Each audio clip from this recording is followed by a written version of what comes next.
Yes, alright, twongeye twaje na breaking news kabisa. Breaking news mu ikipe ya Rayon Sport bamwita Adama Poko kabisa.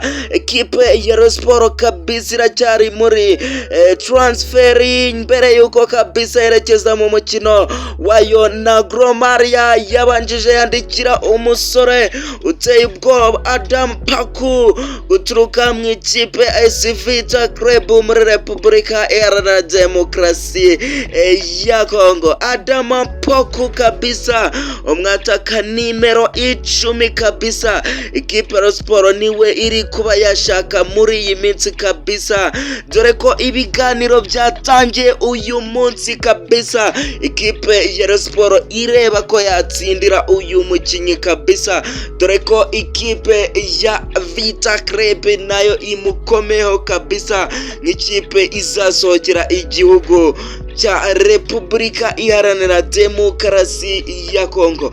Reka tube twababwira byinshi kuri uyu musore Adama Poko, tubabwire akantu ku kandi kabisa, ariko mbere yaho reka mbabwire ko mugomba kuba mwakanda subscribe kabisa hano kuri Kigali Sport twizamukira. Like, comment zirakenewe hano kuri Kigali Sport 5/5 twizamukira dutitiza umukeba kabisa. Rayon Sport n'urucabana ikomeje kuba yatitiza abakunzi ba ikipe ya APR kabisa bizamukira. Reka tube twazamukana ikipe yacu ya Murera. Adama Poko niwe mukinyi ikipe ya Sport iri gushaka hano kugeza amaginga ya kabisa. Adama Poko niwe mukinyi ikipe ya Sport iri gushaka.